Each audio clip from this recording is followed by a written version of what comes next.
El conflicto está en nuestra cotidianidad, de nuestra realidad.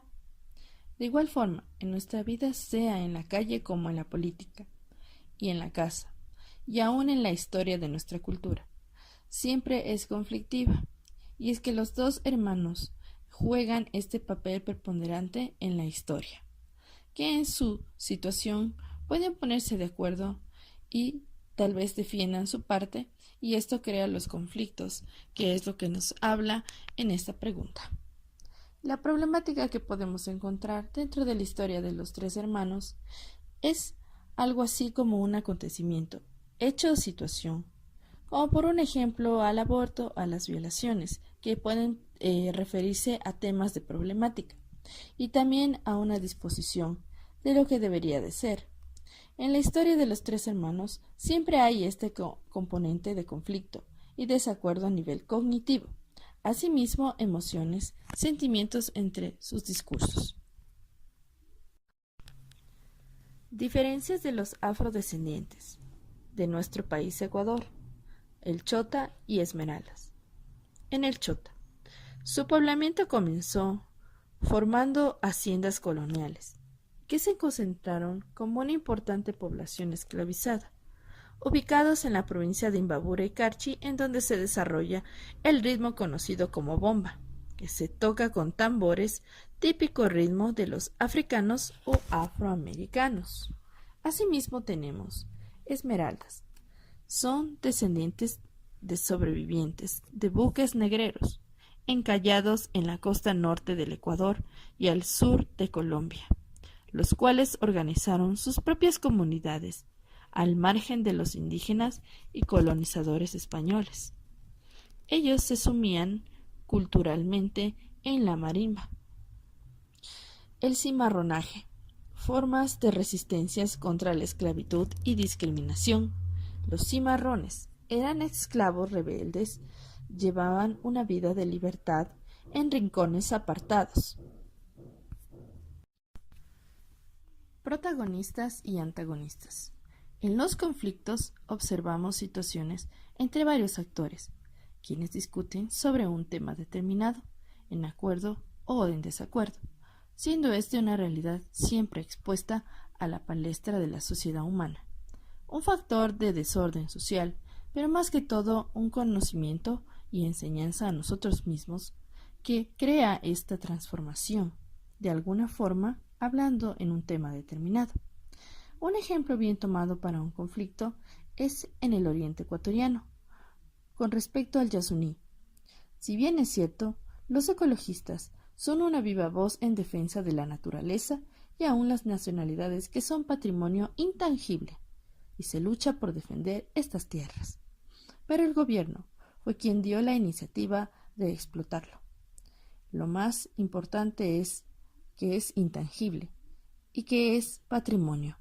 Pero, ¿cómo poder hacer comprender esto a los gobiernos? Así es un conflicto discursivo donde existen varios actores los cuales fusionan para crearlo.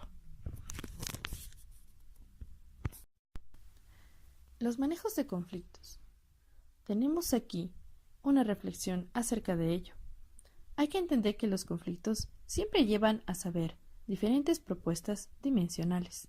Las propuestas se deben hacer desde el corazón, alma, espíritu, con verdad y mostrando la sensibilidad que lo caracteriza para llegar a nuestros espectadores hablantes a ampliar los horizontes, con el corazonar y aún a la alteridad que se habita en otra para así comprender que somos iguales y que al perder este tesoro natural perdemos nuestra identidad.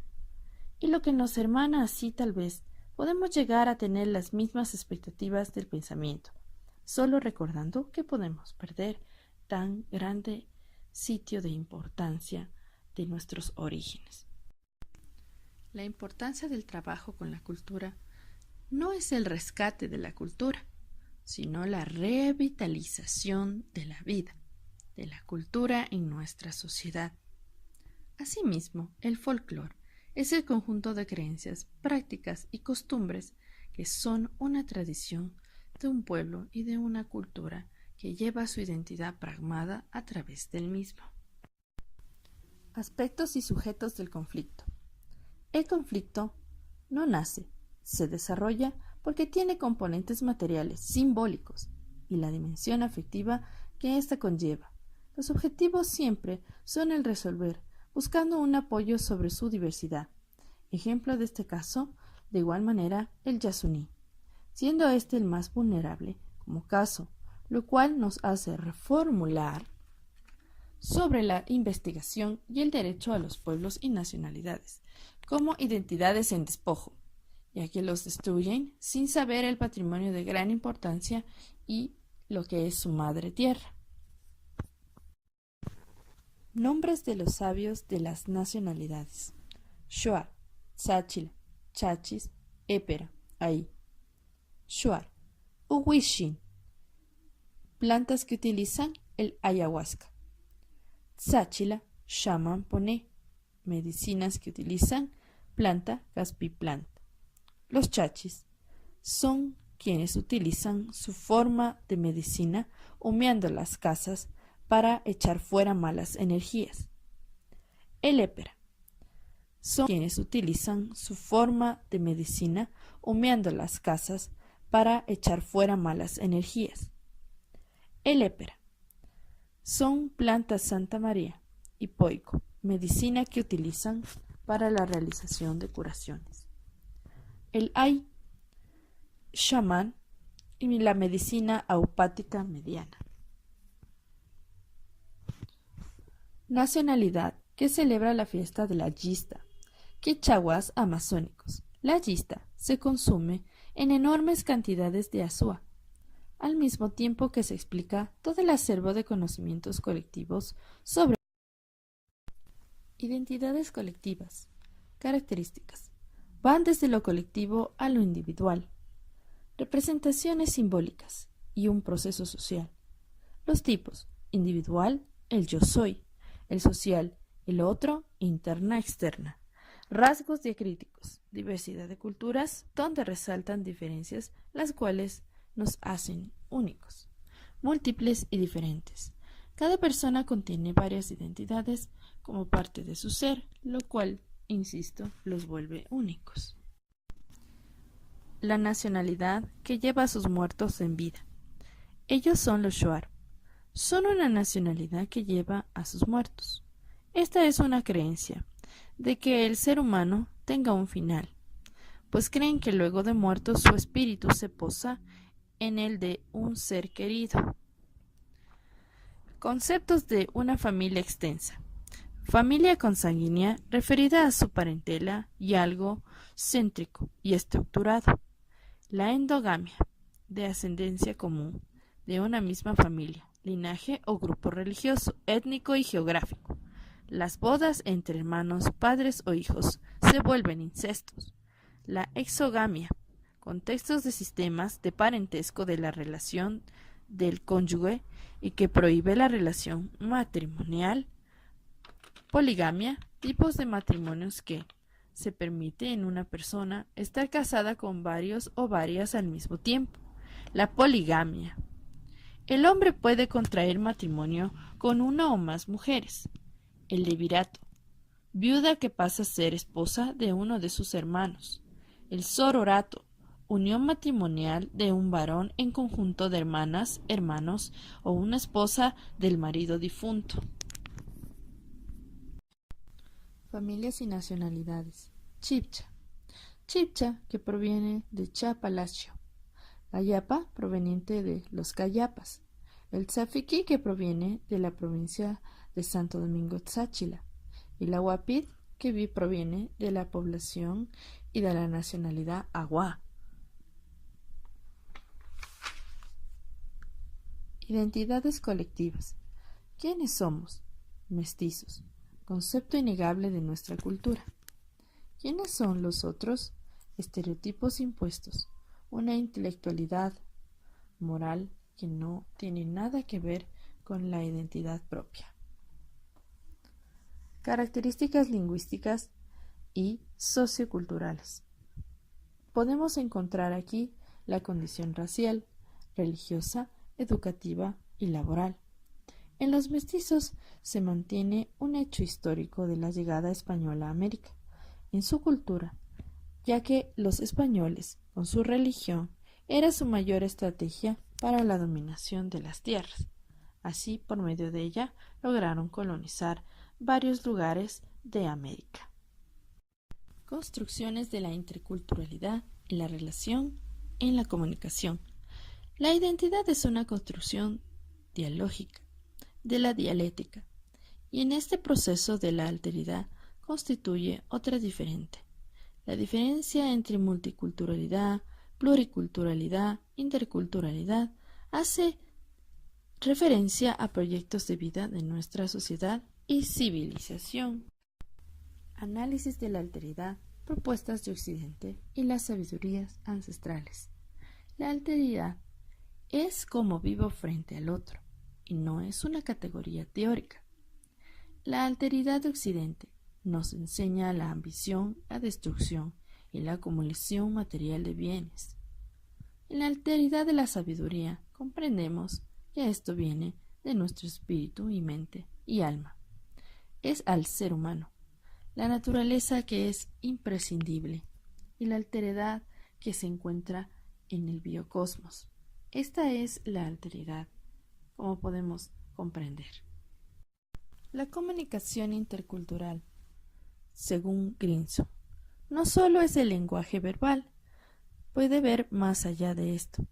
En el silencio, los gestos, el espacio y tiempo, pueden estos ser una parte de una comunicación, la cual propone diferentes dimensiones categóricas, las cuales son la kinésica, la paralingüística, el paralenguaje, el cronémico, que es el tiempo al pasado, y la proxémica. Estos fusionan de igual forma dentro de nuestra sociedad y en la interacción de las personas. Se puede decir que incluye la semiótica en la lingüística. Para ello se necesita estas dimensiones, las cuales están siempre presentes en nuestra cotidianidad. Así podemos observar también que se encuentran dentro de los espectáculos, donde se utilizan mucho la kinésica y la proxémica. En la enseñanza de la historia del perro, gato y el pájaro, sabemos que estos tres personajes tienen un significado de un valor. Claro que sí. La respuesta sería que nos muestran que todos somos iguales. Es así como contaba hacia un niño esta historia, el cual reflexionaba acerca de la igualdad.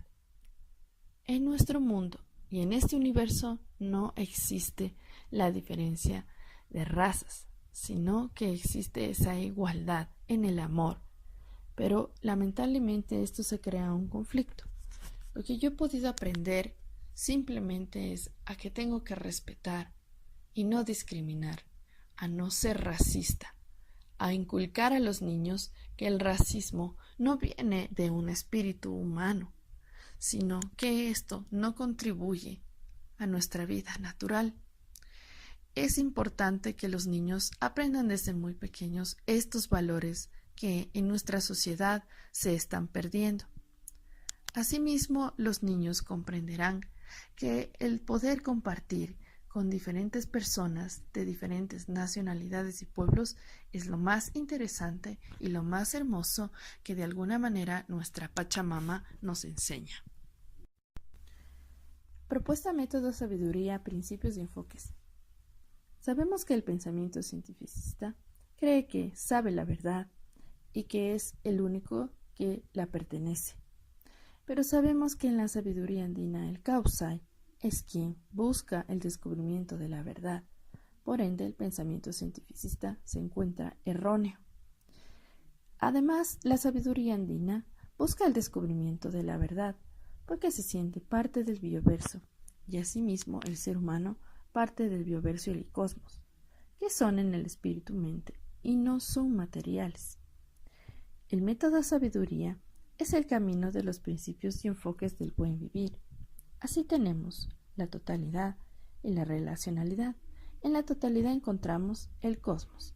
En la relacionalidad, todo se necesita de todo. Nada está por encima del otro. Katsuki de Velasco, pertenecientes al pueblo Quítwa en la ciudad de Quito, llamado también así la tierra del sol recto. Su cotidianidad es comunitaria, pero que lastimosamente está siendo enajenada por instituciones gubernamentales, quienes obligan a modernizarlos a como dé lugar y a estos cambios de procesos que existen sobre el capitalismo en nuestro país, aún del blanqueamiento de aculturación impositiva que se les impone. Están enraizándose dentro de las comunidades esta situación. Aún quieren culturizar de esta manera, por decirlo así, sobre todo a sus niños y niñas. Sabemos que ellos son esa semilla del presente y del futuro, y aún de las sociedades interculturales que más adelante vendrán, y ellos mismos son los sembradores de su propia cultura e identidad en su memoria. No podemos obligar a los demás a cambiar, pues sabemos y entendemos completamente que todo lo que ellos son viene desde su corazonar, desde sus adentros, desde sus orígenes, sobre todo. Pero es aquí donde en Katsuki quieren transformar esto, quitando todo lo que ellos han aprendido de sus padres y de sus abuelos. Y es así como podemos hablar acerca de Katsuki, que aún su nombre refleja todo lo que es esa cultura intercultural de su pueblo. Identidad y memorias vivas. La cultura es esa construcción humana de toda nuestra cosmoexistencia, de nuestra forma de sentir, pensar, decir, hacer y de estar en el cosmos. No es salvar, sino conservar y reafirmar. Son esas raíces, así como la metáfora del abuelo sabio, pues es así como la comunidad muestra su agencia histórica y se vuelve el sujeto activo de su trabajo cultural. Y es aquí que, forjado desde su cosmoexistencia, Katsuki de Velasco transita por sus propios mundos, con ese enfoque positivista de la palabra y sabiduría, pues este es el sentido que le da a su vivir. Se requiere de sembrar y no de entrar en una crisis, cuando se aborda su patrimonio, pero que se malentiende por las políticas de poder, y es así que a los niños y niñas se les invita a un viaje a la realidad, a una que es la verdadera fuera de los estereotipos y causar la ruptura hacia la verdad, echando de lado la perspectiva occidental. Reflexiones de vida que me deja este curso. Bien, entre todos los aprendizajes que yo tuve en este curso, me gustaron mucho las historias que se contaban, y entre esas está la de los excursionistas. Esta lección de vida fue muy grande para mí porque me hizo pensar en que tenía que salir de mi esquema en el que me encontraba cerrada, y es aquí donde yo reflexioné respecto a esto. Creo que cada excursionista tenía un diferente pensamiento, y es ahí donde yo también reflexioné, y te pone a pensar en que uno no debe cerrarse, uno debe conocer mucho más las cosas, no solamente quedarse en el estereotipo de lo que la gente muchas veces quiere transmitirte, sino buscar conocimientos en libros, buscar conocimientos sabios, aún en lo que es la cuestión de la madre tierra, en lo que es la cuestión andina. Esto me ha dejado un apremio muy grande, y en cuestión de los excursionistas, como yo decía, la reflexión que me deja es el dejar de estar estresada, el dejar de estar triste, el encerrarme en una burbuja, porque el tiempo se pasa y los años también. Muchas veces uno no llega ni a viejo, porque la muerte llega pronto. Entonces no se sabe si uno llegará a ser un anciano en algún día de su vida. Entonces la reflexión es que tengo que vivir la vida sanamente y constantemente bien, haciendo cosas buenas, productivas, por mi bienestar y por el bienestar de los demás. Por consiguiente está el loco arquero de la luna. El loco arquero de la luna me ha dejado una gran lección de igual manera. si uno como ser humano nace con sueños, todos tenemos metas, pero ¿cómo llegamos a alcanzar esas metas? ¿Cómo llegamos a cumplir ese sueño como el gran arquero de la luna que, si bien es cierto, la luna siempre tuvo esa fe, esa convicción de que el loco arquero iba a llegar a ser grande? Y es aún así en la canción de él que se reflexiona acerca de ello. Uno tiene que permitirse cambiar muchas cosas para poder surgir. Y eso es lo que el loco arquero de la luna me deja como reflexión. El soñar, pero ser diligente. El saber que la responsabilidad también va de la mano para cumplir los sueños. De igual forma está el banquero y el científico. El banquero y el científico, pues si bien es cierto, podemos conocer que el banquero es una persona humilde, al contrario de la persona que es el científico, que por más sabiduría que uno tenga, que por más grande que tú te sientas, por más grande sea el poder adquirido por tus conocimientos, no te hace mejor persona, sino que entre más grande, más humilde. Eso es lo que yo pude comprender de esta historia. Y de igual manera acerca de el moderno y el granjero. Es similar a la del banquero y el científico.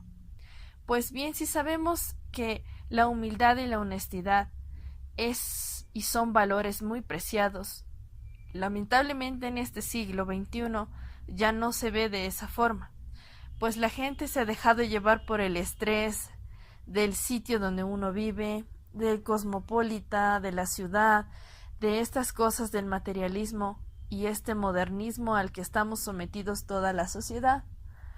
Si bien es cierto, la sabiduría es lo más importante y es lo que podemos comprender de que aún el granjero puede ser el que viva más años que el mismo moderno, porque el moderno está enfrascado en hacer crecer sus cosas materiales, en multiplicar su dinero y el hacer crecer sus grandes cosas materiales. Insisto nuevamente con esto, porque lo económico es lo que le importa al moderno, porque él está cerrado en esa burbuja del modernismo y el capitalismo, mas el granjero no está encerrado en una burbuja, sino que vive su vida al 100%, conviviendo con la naturaleza, conviviendo con lo que la madre tierra le ha dado o el mismo Dios le ha dado.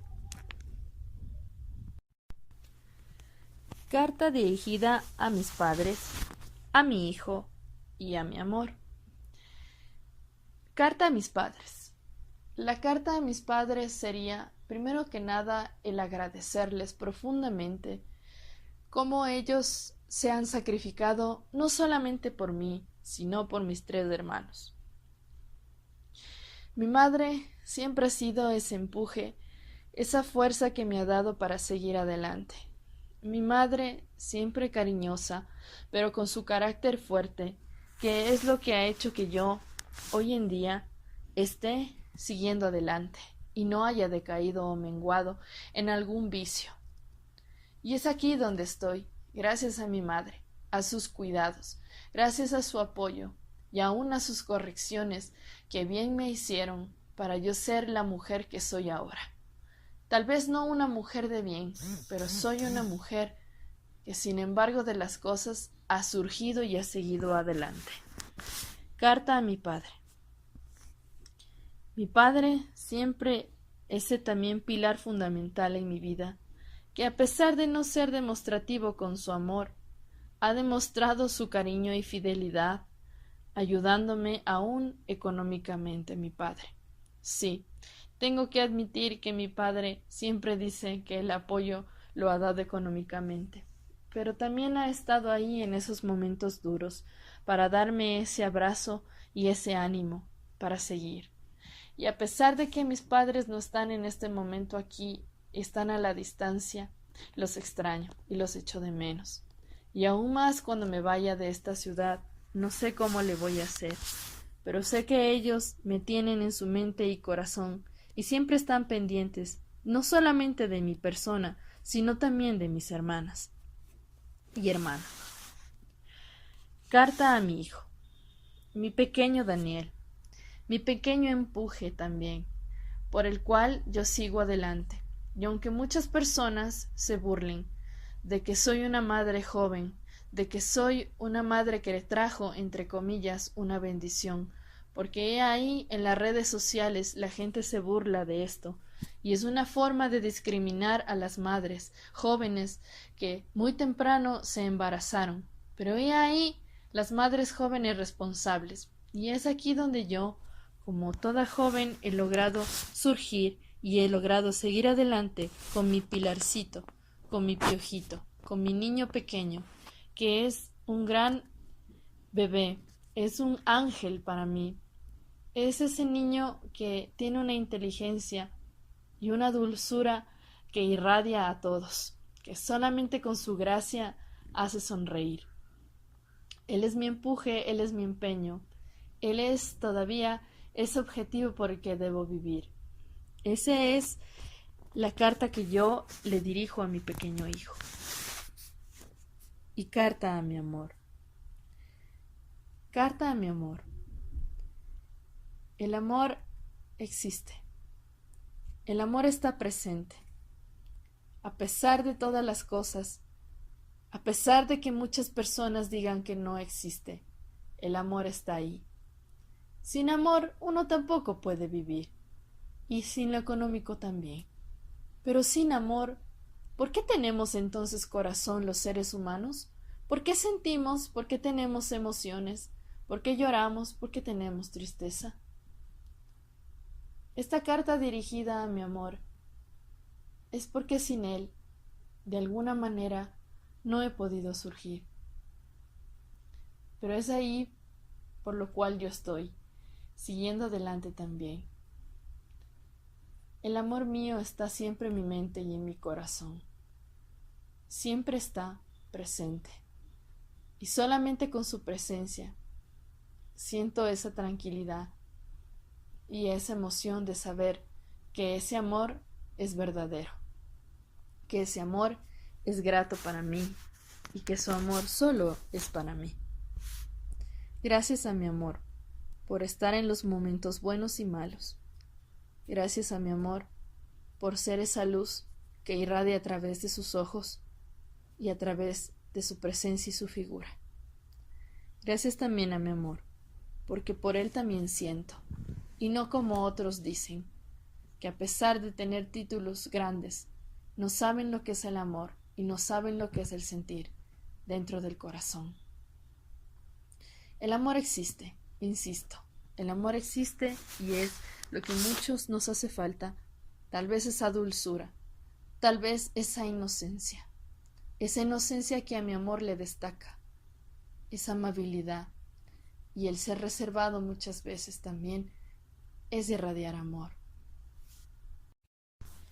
Bien, mitos de la costa. En el mito de la costa encontramos aquí en la provincia de Esmeraldas varios mitos y leyendas, y en ellas podemos contar acerca de la historia del Yuyungo, un joven el cual fue enviado a recoger las gallinas que se encontraban cerca de su casa. Bien, pero de pronto una de las gallinas se robó la atención del chico. Él quiso agarrarla, mas la terca gallina corrió y corrió hacia el monte, y detrás de ella corría también el joven. Pero él ya se ha perdido dentro de los matorrales y montes. Entonces descubrió que era la terrible Tunda, un espíritu maligno de aquel lugar. No era negra, sino negricisísima, como una noche de luna. Este chico desapareció.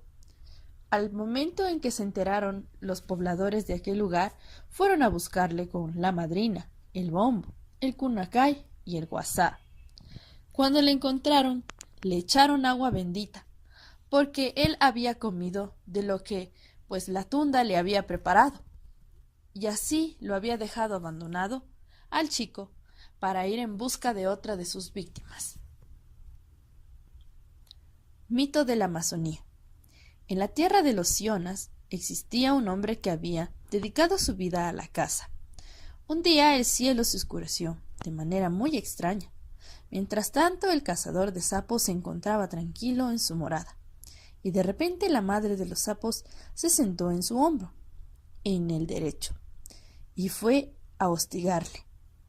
El cazador tuvo que aprender a convivir con ella, y luego meditaba en silencio cómo deshacerse de la criatura.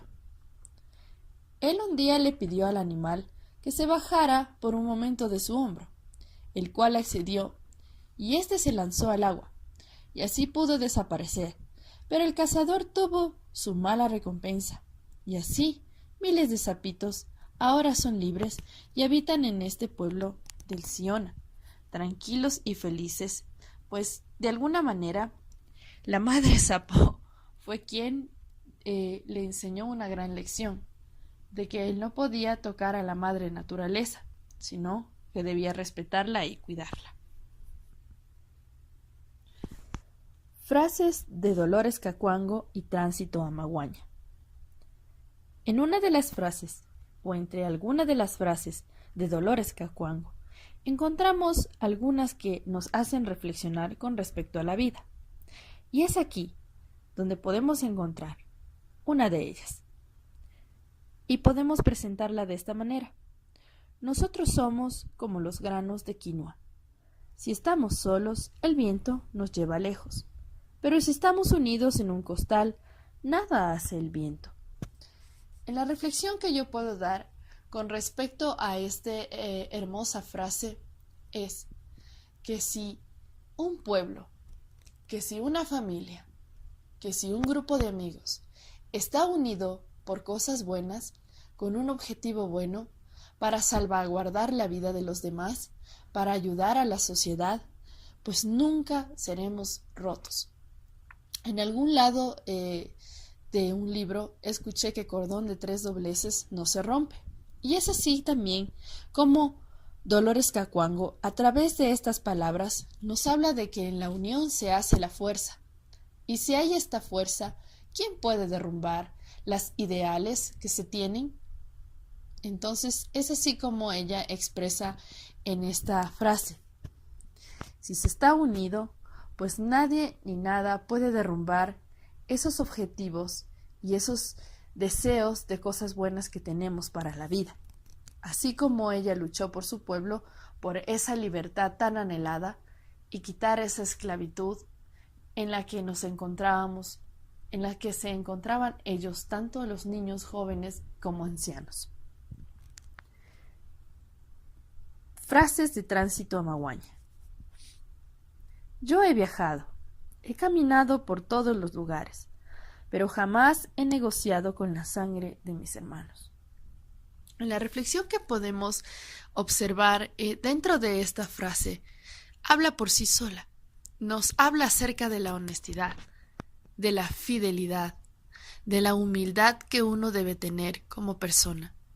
Que aun siendo grande, uno no puede engrandecerse o enaltecerse en el corazón, sino que llevar dentro de su corazón ese amor, ese cariño y ese respeto por la vida.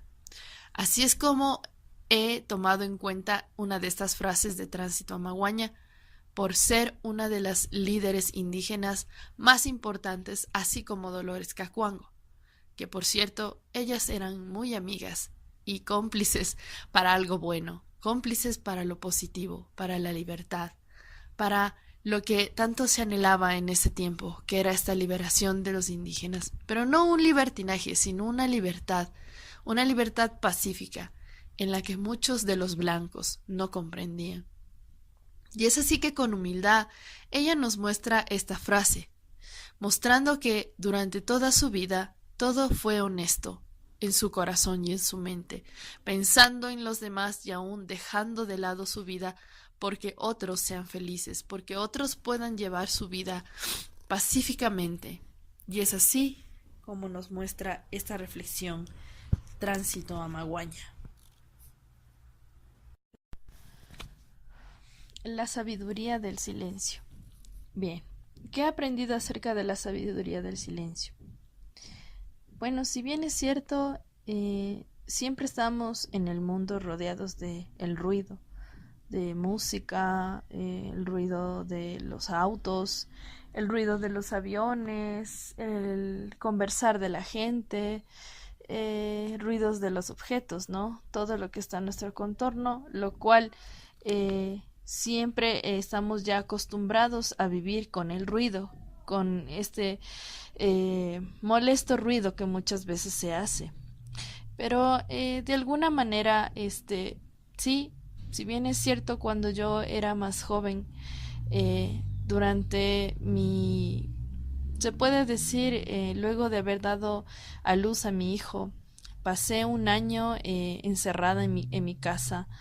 Un año encerrada en mi casa, lo digo como un encierro porque bien tuve que cuidar durante un año completo a mi hijo cuando estaba recién nacido, durante los ciclos que él iba pasando. Si bien es cierto, yo vivía pues entonces por el valle y me recuerda esto a la cuestión del silencio porque por medio del silencio yo podía escuchar los latidos de mi bebé, podía escuchar solamente ese silencio que había en mi casa, que muchas veces era perturbador porque desconocía de cómo realmente era positivamente el silencio. Y me acostumbré al silencio después, me acostumbré a vivir en esa tranquilidad, en esa paz. Es como si el silencio se hubiera amistado conmigo y escuchaba solo el latido y ese llanto de mi hijo cuando necesitaba que yo le dé de mi pecho. Luego que han pasado ya los años, en este examen que nosotros dimos, pues fue como volver a revivir ese comienzo, esa amistad con el silencio. Por medio del silencio uno aprende el valorar y el respetar con la alteridad.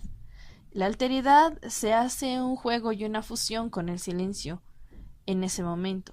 Cuando dábamos el examen, no se escuchaba del todo el silencio, pero sabía que tenía un gran deber dentro de mí y el objetivo era el respetar esa alteridad de mis otros compañeros al hacer silencio, al mover mis cosas con mucho cuidado, con calma, con delicadeza, concentrándome completamente en lo que estaba haciendo, mas no estar mirando exteriormente qué estaban haciendo.